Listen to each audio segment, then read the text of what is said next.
You have probably noticed it by now. The smarter you get, the more alone you feel. You try to explain something that seems obvious to you, backed by facts, evidence, logic, and you watch people's eyes glaze over. Or worse, they get angry, defensive, like you have insulted them just by thinking clearly. And here's the part that messes with your head. It's not that they don't understand what you're saying, it's that they can't afford to understand it, because understanding would force them to admit something about themselves, about the world, about the lies they have been living inside. And instead of facing that discomfort, they choose something easier. They choose stupidity. Now, most people think stupidity is about being dumb, low IQ, bad education. But what if I told you that's completely wrong? What if stupidity is not a lack of intelligence, but a surrender of it? And what if one man, a theologian executed by the Nazis just weeks before the war ended, figured out exactly how this happens, why it's more dangerous than evil itself, and why you will never convince someone once they have crossed that line? His name was Dietrich Bonhoeffer, and this is the theory you were never meant to hear. December 1942. Germany is at war. The Nazi regime is at its peak. Millions are dying. And Dietrich Bonhoeffer, a brilliant theologian, a pastor, a double agent working inside German military intelligence, sits down to write a letter. Not to the public, not to history. To 3 close friends, fellow conspirators, men who were risking their lives to kill Adolf Hitler.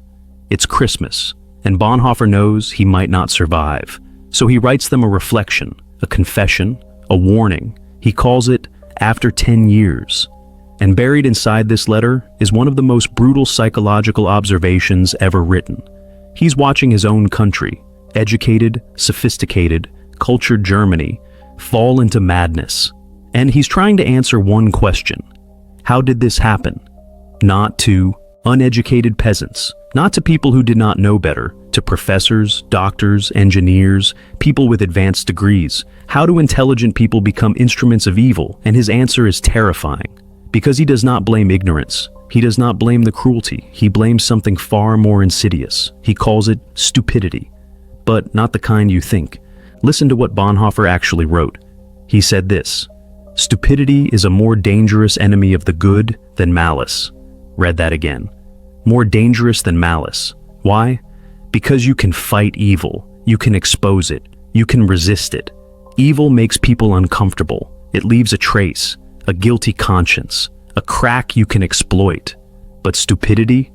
Against stupidity we are defenseless, Bonhoeffer writes. Neither protests nor the use of force accomplish anything here. Why? Because the stupid person doesn't care about your facts. You bring them evidence and they dismiss it. You show them contradictions in their beliefs and they get more entrenched. You prove them wrong with irrefutable data and they call it irrelevant. Bonhoeffer writes, facts that contradict one's prejudgment simply need not be believed, and when facts are irrefutable, they are just pushed aside as inconsequential. Sound familiar? Now here's the twist.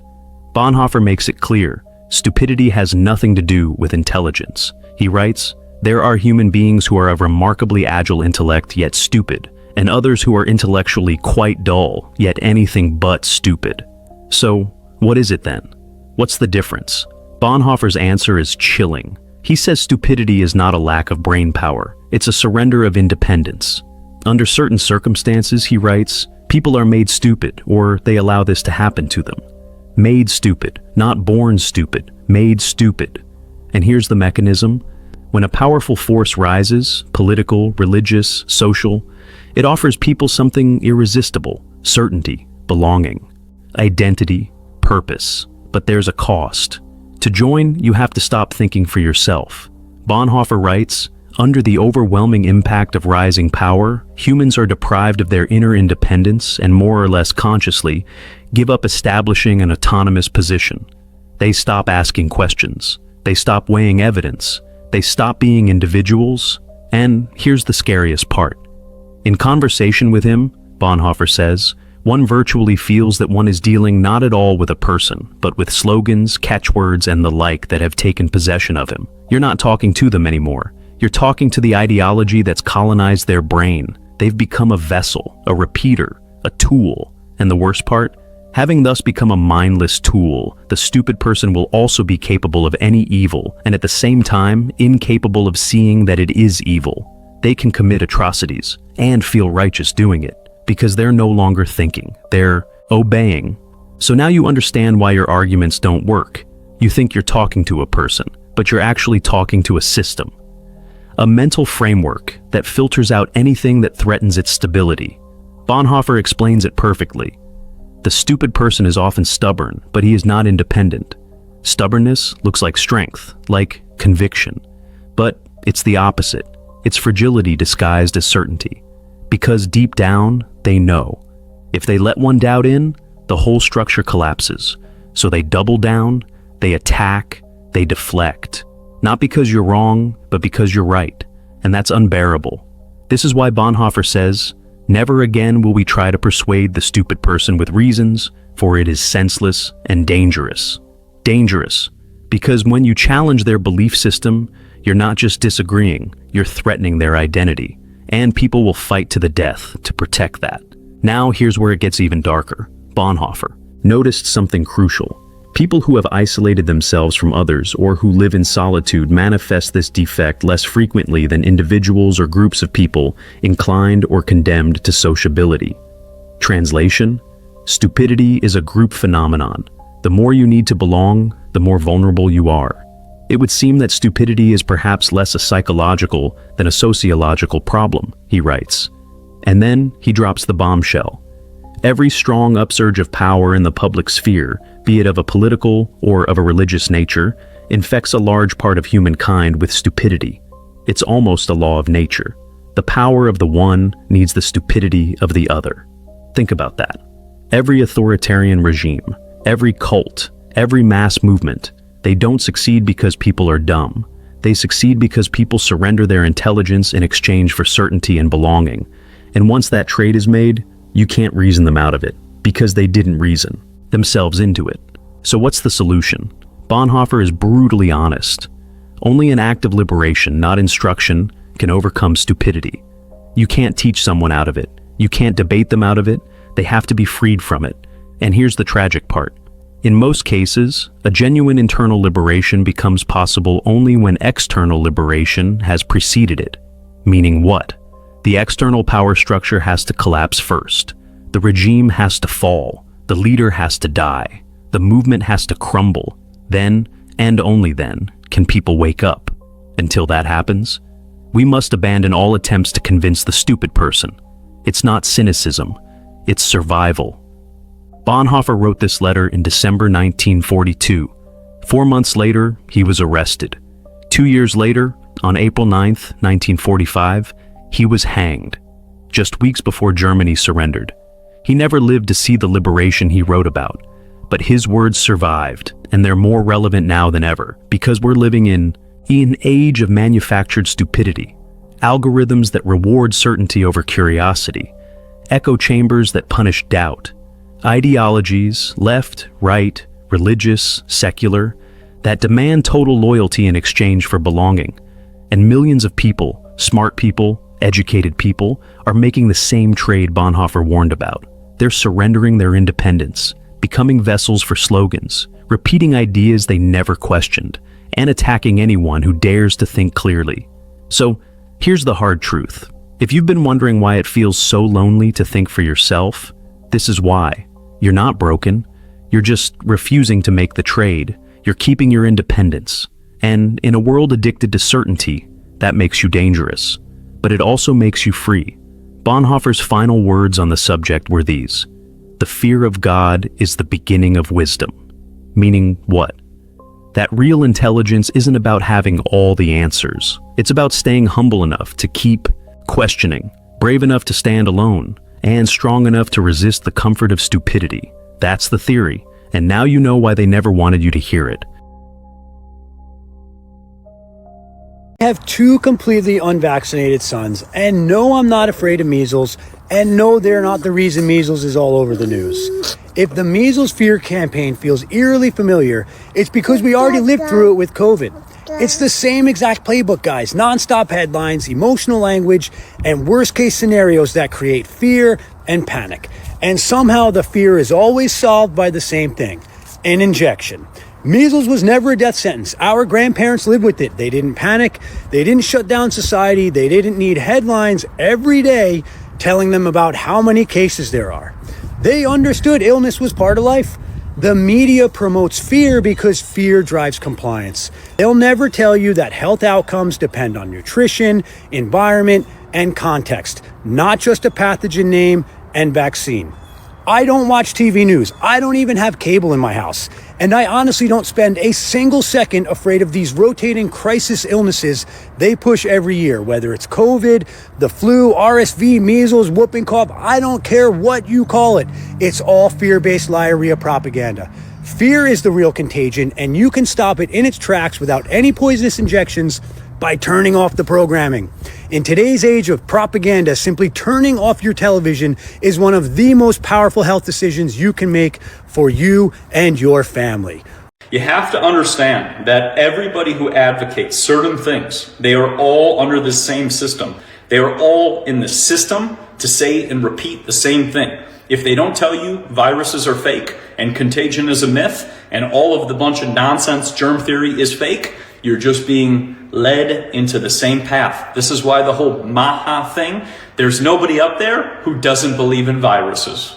Every single person who's on the Maha movement believes in the virus theory. That's for sure. That viruses and, spike proteins and this and biolabs and jumping out of a lab, none of that's true. It's all a bunch of fake nonsense that's been promoted to keep you in fear, is what it is. Sir, they're starting to realise that we only bomb countries that aren't a part of the Rothschilds banking system.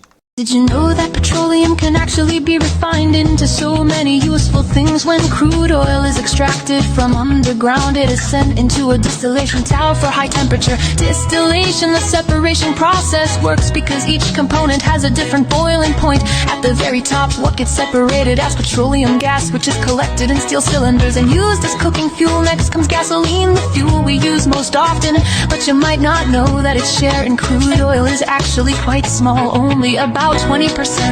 Following that is naphtha. It has a wide range of applications in daily life, serving as a key raw material for making plastic, synthetic rubber, and synthetic fibers. So when you think you're wearing clothes, in a way you're actually wearing petroleum. Next in line is kerosene, which can be used both as aircraft fuel and to light traditional kerosene lamps. Then comes diesel, which makes up more than 30% of petroleum products. Tractors, heavy machinery, and many vehicles all depend on it. After diesel comes fuel oil, which is cheaper than gasoline and diesel, but has a higher energy density that makes it the ideal fuel for large ocean-going vessels and long-distance transport. Beyond that is lubricating oil, and finally asphalt, which is the perfect material for paving asphalt roads. I'm not saying that the Artemis 2 mission is being faked, but what I am saying, and emphatically, is I'm underwhelmed right now. I was really excited for some cool stuff. And I've seen about 10 still photographs, just static images that look slightly better than the ones taken in 1969. Apparently from the exact same spot. They have a spot they like. They like to take a picture with the Earth about that big. And then they don't take any other pictures. And what an opportunity to really stick it to the flat earthers, except for every still image makes the Earth kind of look like a flat disc. So I don't know why you're doing that. I don't need an interview with the crew telling me how they eat soup out of a pouch. Take the camera to the window and shut up and just let me see it. I don't know, why isn't there something mounted on the outside that just constantly gives me video of the Earth? Show me something with movement. Show me weather patterns moving on the Earth. Show me rotation of the Earth, zoomed out so you can see the entire sphere rotate. You really want to blow my mind? Show me some upside down flying planes. That's what Daddy wants to see. A skyline of a major city upside down with planes flying like that. That's all I want. And I'm getting none of that. And I suspect I will get none of that either. And we don't know what's real or what's fake. So I don't know why anyone's excited about anything they're seeing. This is so disappointing. Be the only one that finds it highly suspicious that as soon as it comes out that our government is involved with you know what and you know who, we go to the moon. We go to the moon after we haven't been in over half a century. We never went in the first place. And we go to war. They literally want us to sit back, shut up, and eat up all these photos that they're putting out of the astronauts wearing freaking 3D glasses, looking at a solar eclipse 239,000 miles closer to the sun.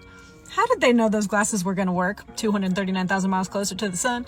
They could have fried those astronauts' eyeballs. But really, they couldn't have because they didn't even go. Literally the worst thing that we could do right now is be silent. And the second worst thing that we could do right now is support our corrupt government, which is exactly what we're doing by just eating up all of these NASA photos that they're putting out. It just makes me wonder all of the things that they're going to try to keep us distracted, because so far it's been war and going to the moon. What's next?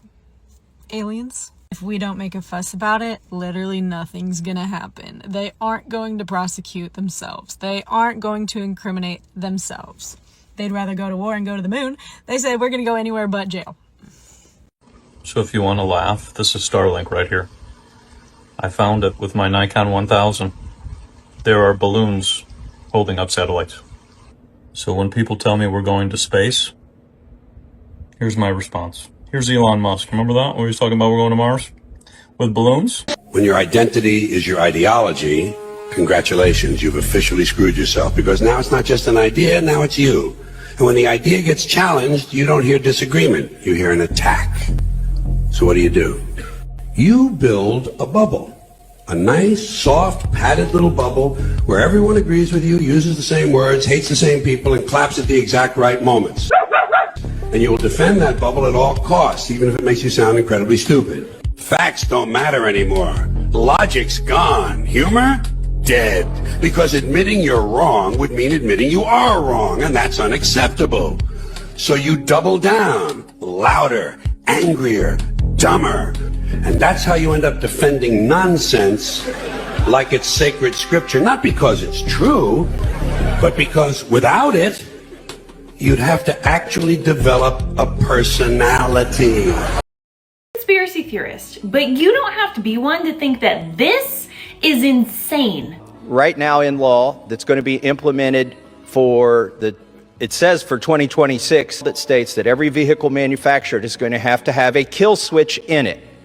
The car itself will monitor your driving. And if the car thinks that you're not doing a good job driving, it will disable itself. This is not a rumor. This was voted into federal law as part of a larger bill, and now the vehicle technology will be rolled out that can disable your car under certain conditions. Of course, they're selling it as for your safety, but once the infrastructure of being able to disable your car remotely finally exists, the definition of for your safety can change. Today it's dangerous driving, tomorrow it's you're over your carbon limit and you need to stay home indefinitely. It's always for your safety first and then total control later. I scanned in this photo the other day. It was taken in January of 1956, and it shows me at age 1.5 months being fed by my mom. I decided to try an experiment. I took the photo and I went to 3 different AIs, ChatGPT, Google, and Grok. And I told each of them to colorize it. I used the identical command syntax for each AI. Here's the ChatGPT version. Here's the Google AI. And here's the Grok. They all did a decent job of coloring the photo. But when I took a closer look at the images, I began to notice some strange differences. Here's the original photo again. If you look at the bottom left, you'll see something lying on the floor. It looks like a blanket or a pad or something. I don't know what. Okay, so let's take another look at the ChatGPT image. It looks like ChatGPT just deleted whatever that object was lying on the floor. Okay, so let's take another look at the original image. You'll notice in the background to the left, there's some kind of end table, magazines on the bottom, and on the top of the table, there's a flower pot with a plant growing out of it. Now let's look at the Google version of that image. Somehow, the flower pot has become 3 boxes of cereal, and there appears to be a plant growing out of a box of Cheerios. Apparently, artificial intelligence is taking liberties with the historical record. It's either deleting or reimagining content that it doesn't know what to do with. If it's doing that with our photography, I can't imagine what it's doing with our video or the written word. Oh, but it gets much worse. According to a study conducted by the MIT Media Lab, people who use artificial intelligence develop a condition called cognitive atrophy, and their critical thinking skills go into decline. This comes at a time when a majority of Americans, 53%, can't read above a 6th grade level. 25,000 miles per hour. 25,000 miles per hour.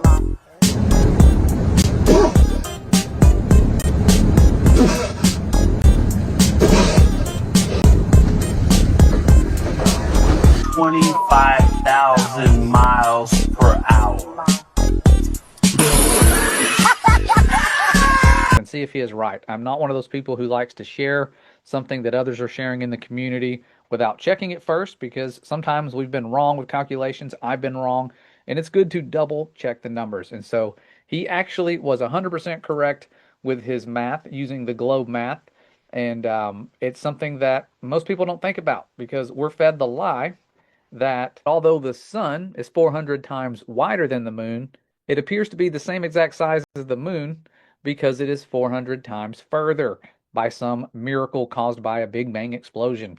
And so with those numbers that they have given us, the sun being, 92 plus million miles away, depending on the time of year, and the moon being about 250,000 miles away, that just happenstance, their sizes look the same. That's according to their math. Now, using this exact same concept, with them now being, instead of 250,000 miles away from the moon, being a mere 4,000 miles away, how would that affect this size difference? Well, there's math you can do.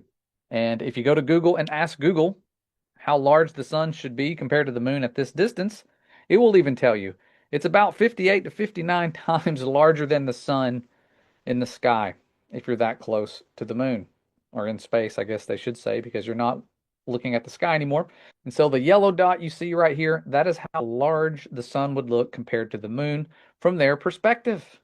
And yet, they captured a photo like this, where you see a corona, massive, more than probably the diameter of the moon, extending outwards, which, again, if you're on Earth, that might be normal.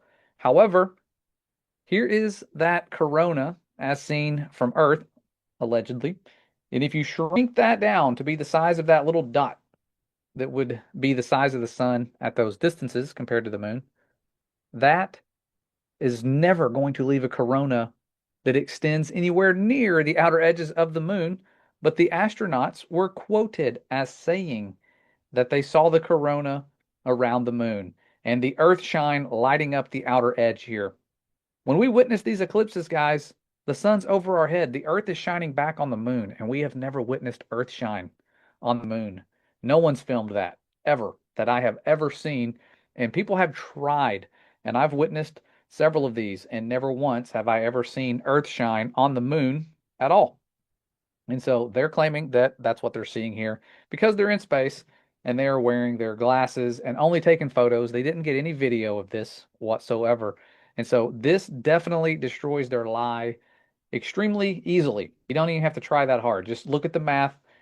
You can go to Google and ask the question like I did. And right here it says, from a distance of 4,000 miles from the moon would appear to be roughly 58 times larger than the sun in the sky. And so that is Google. They even show you the formula here. So you don't have to take their word for it. Do the math. See if you can get the same ratio there. And here is their own graphic. Look at that little yellow dot. That's the sun right there. That's where I got my scale and size from using Google. This is not a flat earth website. This is Google here. They censor that information. And so right here, I'm going to bring you back to Dave's video. So you can see the astronauts are confirming in their own words that they saw the corona from space around the moon. Check this out. And we saw sites, Oriental, sites that no human has ever seen before, not even in Apollo, and that was amazing for us. And then the surprise of the day, we just came out of an eclipse where the sun, moon, and the entire dark moon, about that big, right out the window that we were watching. We could see the corona of the sun. And then we could see the planet train line up, and at Mars, and all of us commented how excited we are to watch this nation and this planet become a two-planet species. Make sure you know, every now and again people say you're misquoting them. And so here is another example of them saying that on the news to CBS here. The sun has gone behind the moon, and the corona is still visible, and it's bright, and it creates a halo almost around the entire moon. But when you get It's bright and it creates a halo almost around the entire moon. We interrupt your programming with breaking news. It's all fake. Every bit of it. The stories, the wars, the outrage, it's all scripted. We're just here to manufacture consent for all the terrible things your masters want to do to you. They say the military is at least 30 years ahead in technology. Just imagine the kind of AI they've already developed. Okay, right now it looks like Australia is going to be the first domino to fall, unfortunately, in this fuel crisis, which is quickly getting out of control. 90% of Australia's fuel comes from Asia, which it gets from the Middle East. 42 gas stations have no fuel at all. 107 have run out of diesel. And someone goes on to say how ridiculous this is because in the 1970s, Australia produced over 70% of its fuel. They're also telling Australians to drive slower, to work from home, and to avoid air travel. Now, you remember, a lot of this stuff is first a suggestion, and they're worried about fertilizer, of course, and diesel. But a lot of this starts as a suggestion, and then it turns into something else, if you remember what happened in 2020. Then Trump said if Iran doesn't fully open the Strait of Hormuz within 48 hours, and he posted this last night, then he will hit their power plants and obliterate their power plants, starting with the biggest one first. Now, I can tell you, I'm pretty sure the Strait of Hormuz is going to remain closed. Because if it stays closed, we end up in an energy crisis. And it seems like if we get in an energy crisis, then by 2030, we will all be driving electric vehicles or public transit electric vehicles, which I'm pretty sure they wanted to do. So it seems like there's a problem right now, which is going to have a reaction, and the solution is going to help achieve all the 2030 goals in the first place. Isn't that an interesting problem to have that results in the solution of the thing that they wanted to do anyway? I wonder if there's something more to that. Now, I would say like stockpile gas and food and all this, but dude, this is going to last a while. Even if you had a year's worth of fuel for your vehicle, this thing is likely, think of it, it was supposed to be 2 weeks to flatten the curve, and it was 2 years. Now, this is temporary war measures that they're talking about, reducing fuel or restricting fuel usage and all that. But wars last decades. So just keep your head on a swivel and don't take the mark, because that's coming at some point too. We will explore the texts that the West rejected, the forbidden cosmology of two creators, the teachings about the two fires burning inside every human soul, the chilling warnings about a future corrupted church, and the shocking possibility that Jesus continued to teach long after the world believed he had died. But this journey isn't just historical, it's personal. Because if these ancient words are true, then faith was never meant to be controlled by temples of stone or kingdoms of gold. The real temple, according to these forbidden texts, was always the human heart. Stay until the end, because the final prophecy preserved in the Ethiopian canon, the prophecy that the world was never supposed to read, changes the meaning of resurrection itself. And once you hear it, you may never look at the story of Jesus the same way again.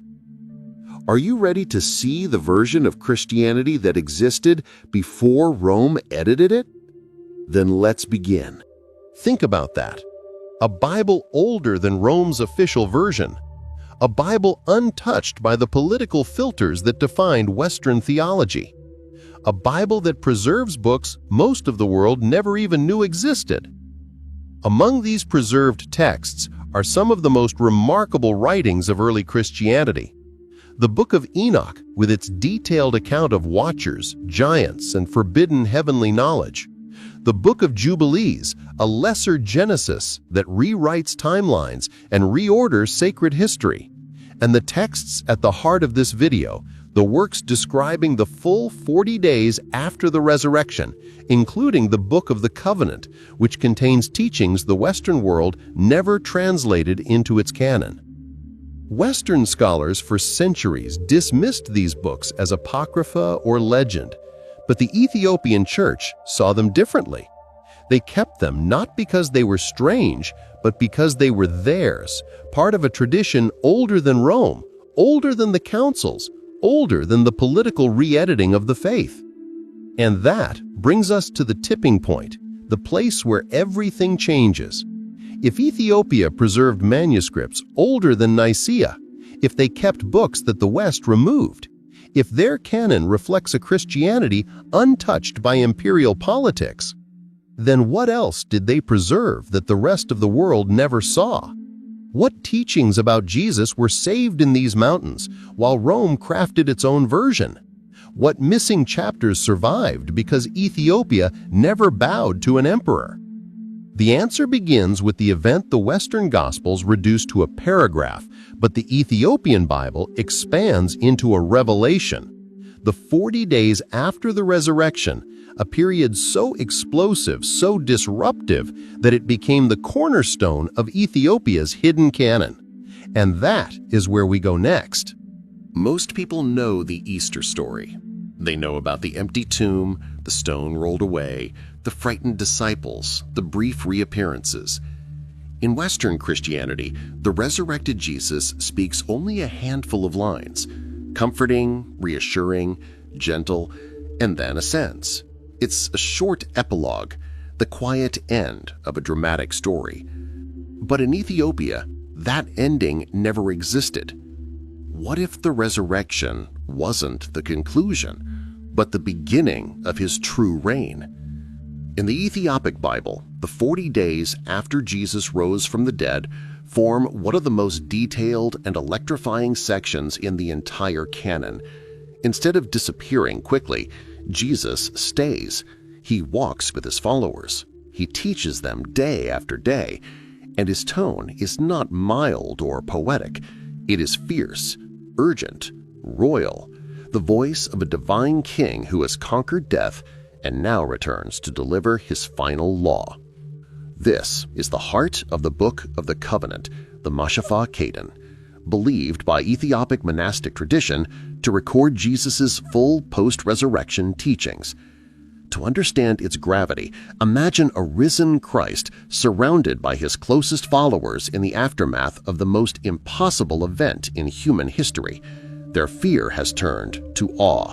Their doubt has melted into fire. And for the first time, he speaks not as the teacher of Galilee, but as the King of Heaven. The first teaching is a direct challenge to the world they knew. The sword of my Father is not forged by hands of men, but by the Spirit of mercy. In an age overflowing with holy wars, rebellions, and messianic movements, this is nothing short of revolutionary. He is telling them, "You will not conquer in my name. You will not build empires with violence. You will not spread my message with the sword." If Western Christianity later marched under banners of conquest, the Ethiopic text preserves a Jesus who said the opposite, a Jesus who rejected the use of force even after he had returned from death with cosmic authority. Then his teaching becomes even more radical. He redefines the very structure of religion. The Spirit will be your power, the heart your temple, and love your law. Consider the implications. If the heart is the true temple, then stone cathedrals, no matter how tall or gilded, cannot contain God. If love alone is the law, then all later systems of rigid dogma, hierarchy, and political control collapse under their own weight. This is a blueprint for a faith built entirely on internal transformation, not external authority. And this is exactly why, according to Ethiopic tradition, these teachings were never embraced by Rome. A religion built on the inner temple produces free individuals, people who need no pope, no palace, no imperial priesthood. The Book of the Covenant continues with chilling specificity. Jesus warns his followers that his message will soon be distorted. His prophecies cut deep. Men will use my name to build their own kingdoms. Many will cry, Lord, Lord, but their hearts will not know me. They will build temples of stone and gold, but forget the temple of the soul. It is hard not to read these lines without seeing the shape of later history.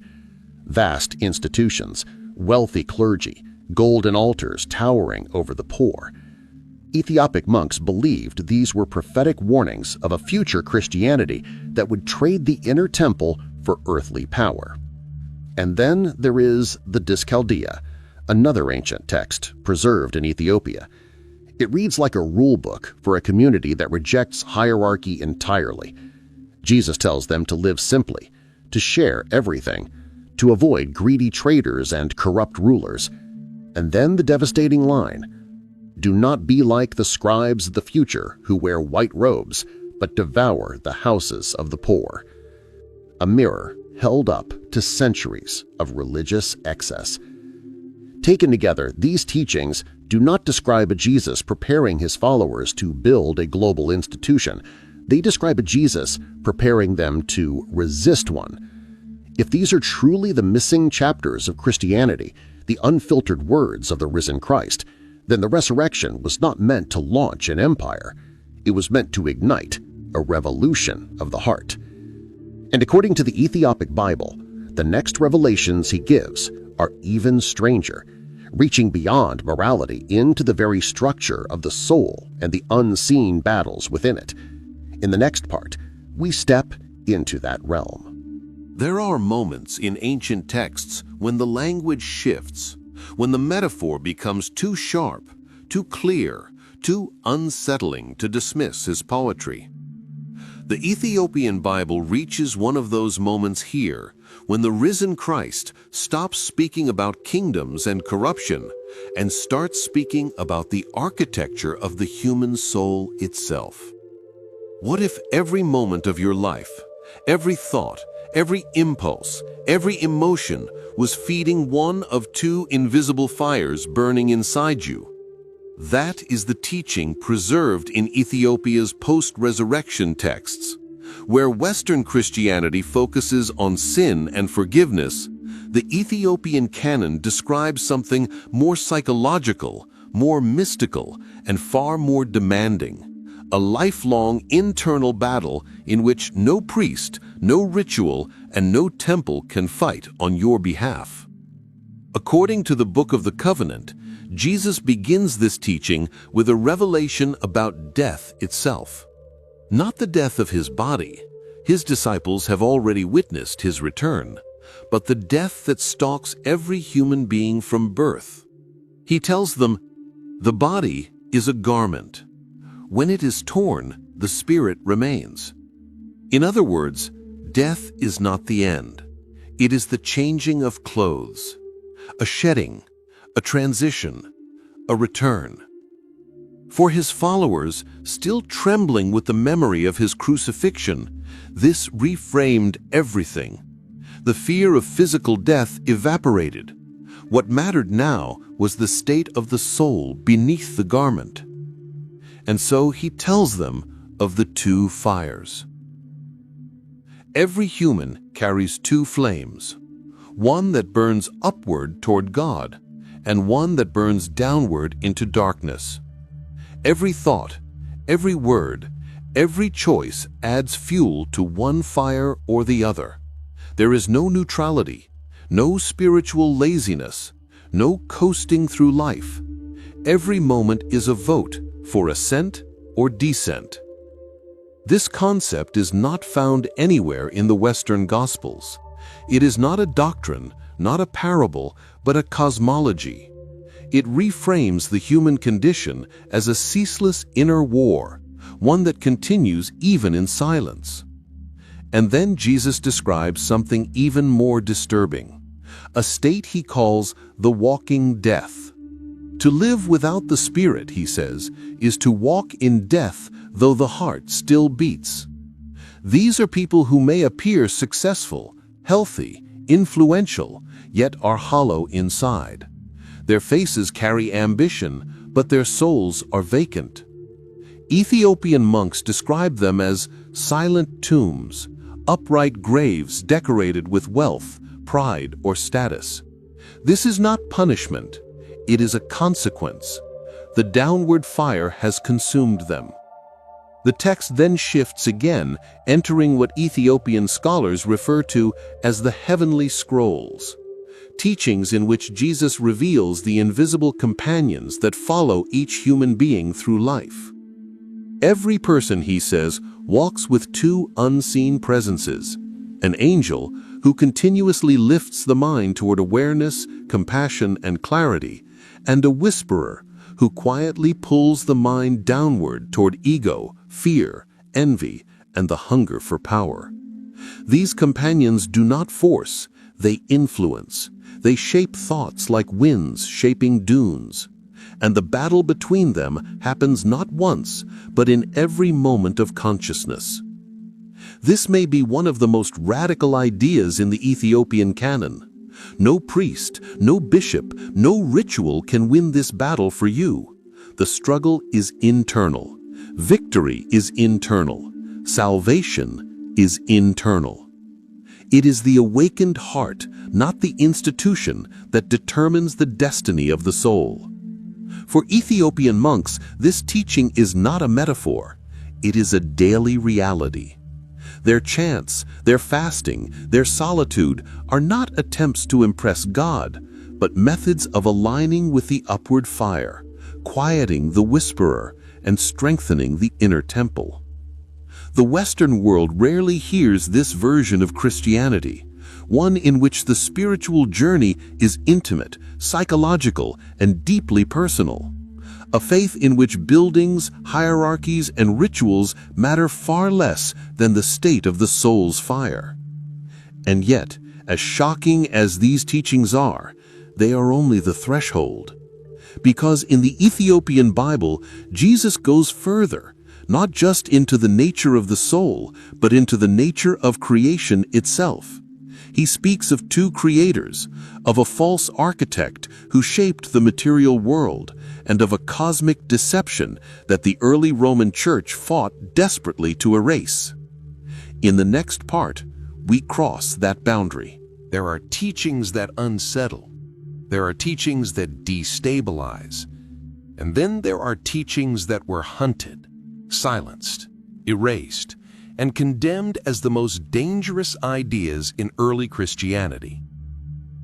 The Ethiopian Bible quietly preserves one of these teachings. What if the world you see, the world you touch, the world you trust isn't the creation of the true God at all? That is the revelation at the center of the Ethiopian post-resurrection texts. While the Western Gospels show the risen Jesus speaking comforting words, here he unveils a cosmic secret, a secret so disruptive that later empires would burn entire libraries rather than let it spread. According to the Book of the Covenant, Jesus tells his followers that creation is not as simple as they believed.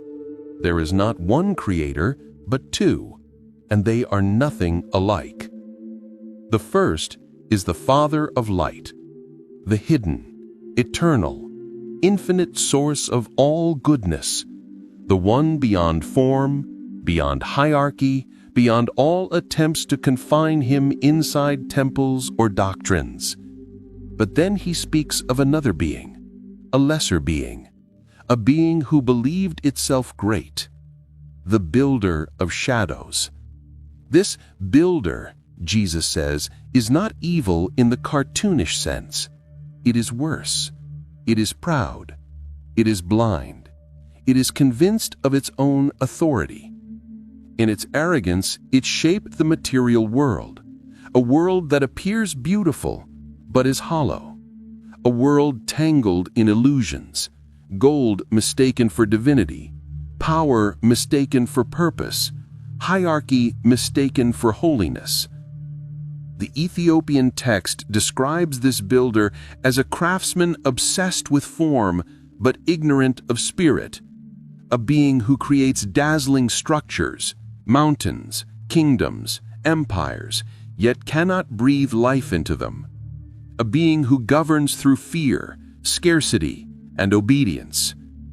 To the disciples, stunned and confused, Jesus explains that the physical realm is a kind of shadow play, a stage built by this lesser creator where truth and lies walk hand in hand, and humanity, trapped in bodies woven from dust, must learn to see through the illusion, to recognize the spark of the Father of Light hidden within them.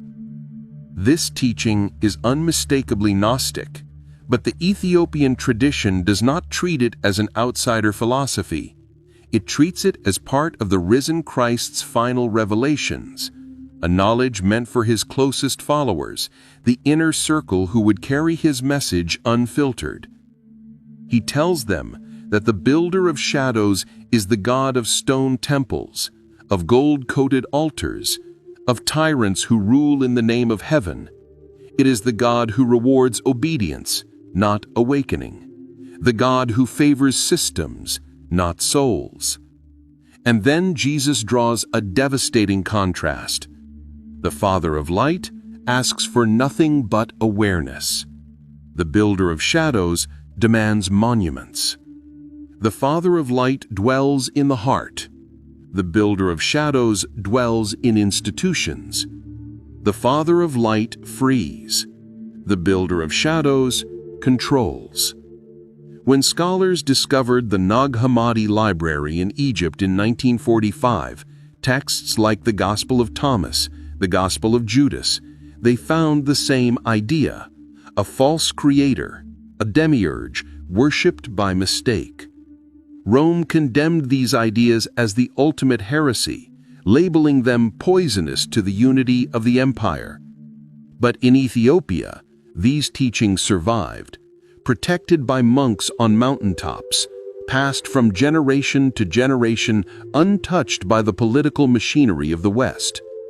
This changes the story of Jesus' mission entirely. He didn't come merely to save people from sin, he came to wake them, to break the illusion of the false world, to free them from the architect of shadows, to ignite the upward fire that leads back to the Father of Light.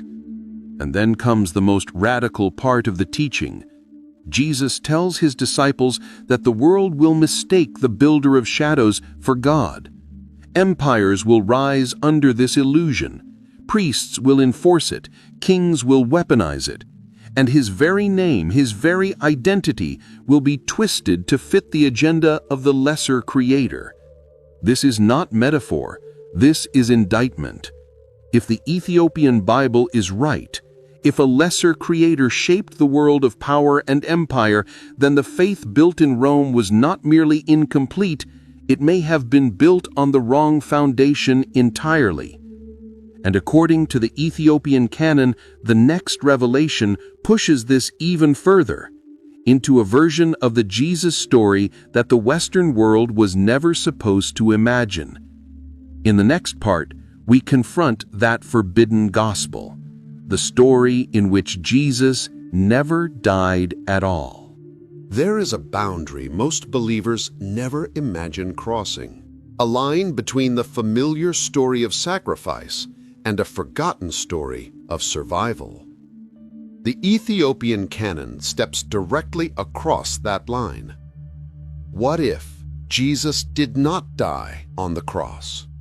What if the central event of Christianity, the crucifixion itself, never happened the way we were taught? This is the claim of a text so controversial, so unsettling, that it was rejected, hidden, and in some traditions outright banned. The Gospel of Peace. While debated among scholars, Ethiopian monastic lore treats it as a tradition tied to the same forgotten stream of teachings preserved in the highlands. It tells a story radically different from the Western narrative, one in which Jesus escapes his execution and continues to walk the earth for many years. In this version, after the betrayal in Jerusalem, Jesus withdraws into the wilderness, not as a fugitive, but as a healer, a teacher, a mystic whose mission is not to die for humanity, but to awaken it. No crown of thorns, no spear, no tomb.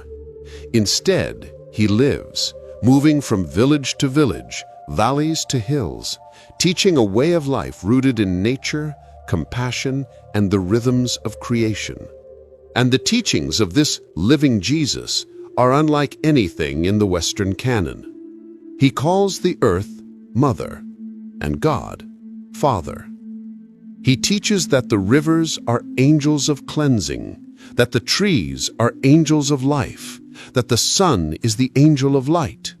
His message is not about rituals or doctrines, but about harmony between body and spirit, between humanity and creation, between the seen and the unseen. In the Gospel of Peace, Jesus says, "Blessed is the hand that plants, for it touches the work of God." This is not the voice of a dying Savior.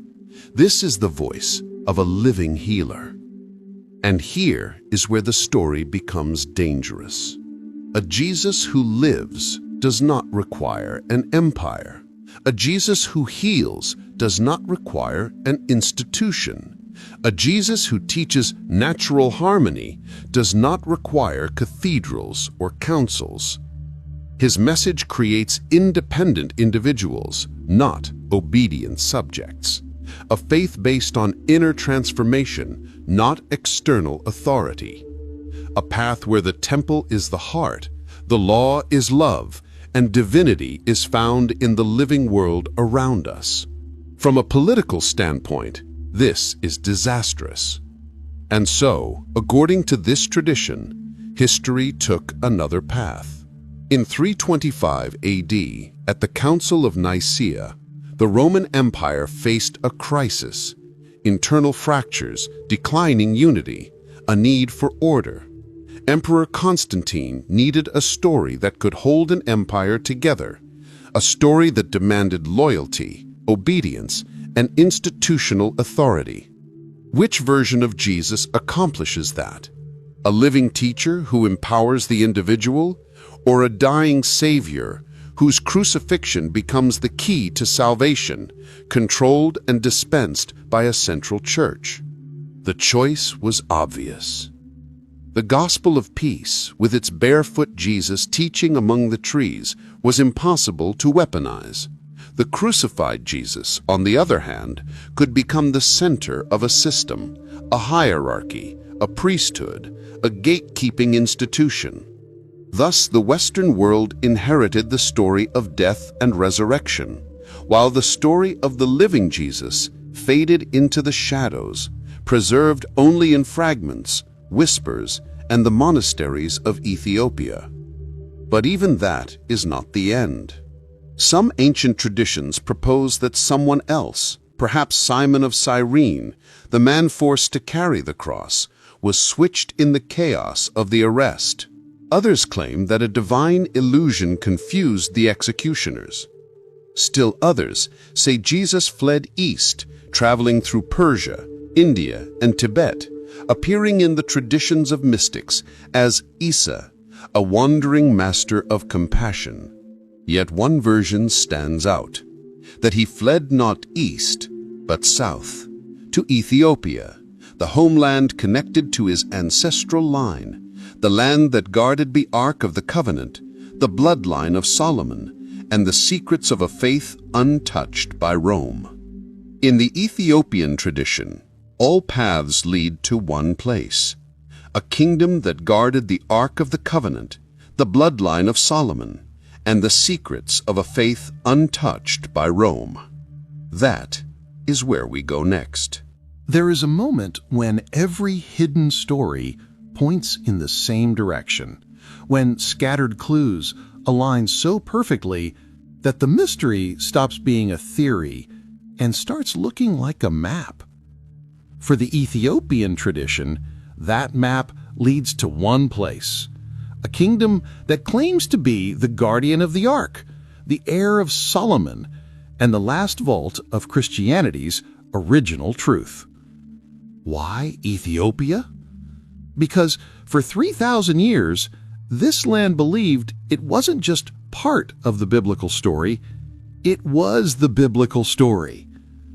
To the outside world, Ethiopia is often treated as a distant outpost of Christianity, but according to its own tradition, its roots run deeper than Rome, deeper than Byzantium, deeper than any Western notion of church history. For Ethiopians, their Christian identity stretches back not 2,000 years, but 3,000. The story begins with a queen. Most people know the tale of the Queen of Sheba, a mysterious ruler who travels to Jerusalem to test King Solomon's wisdom.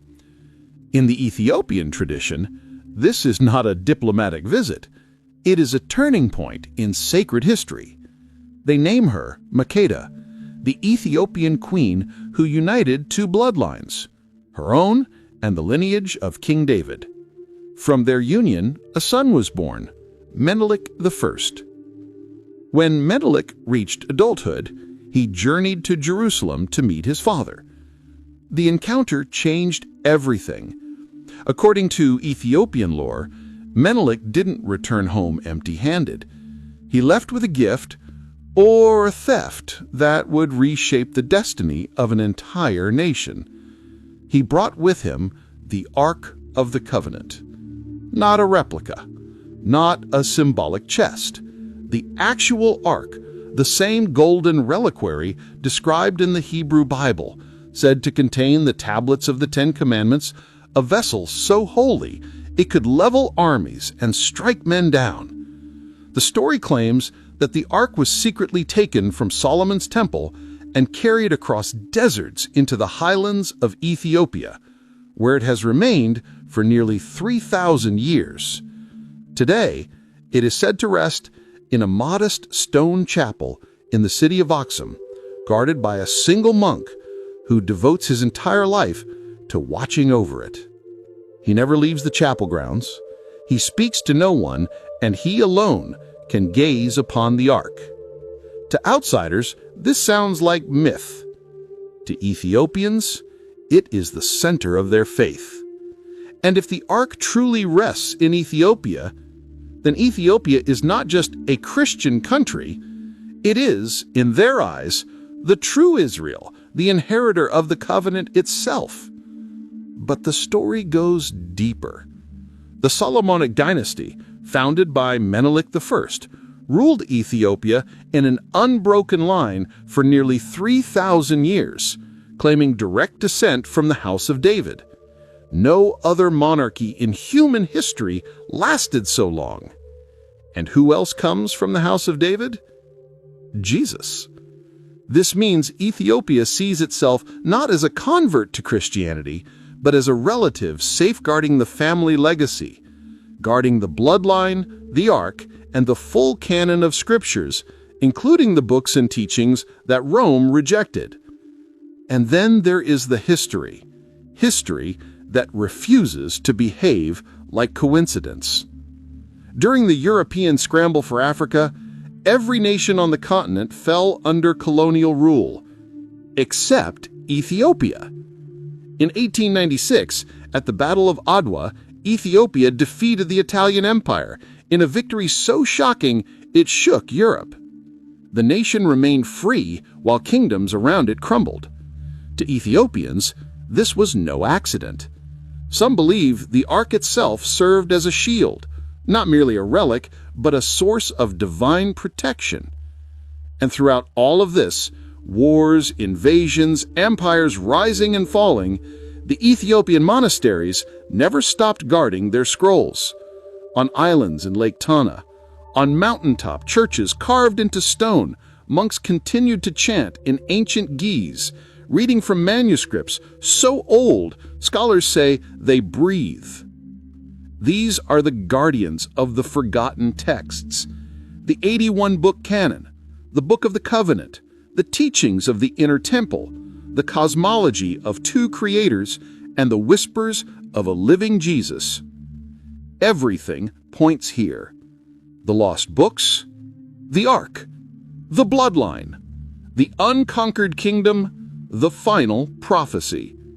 If the Ethiopia preserved the Ark, the lineage of Solomon, and the unedited teachings of Christ, then perhaps the world has been reading the Roman edition of Christianity, while the original waited in the mountains of Africa.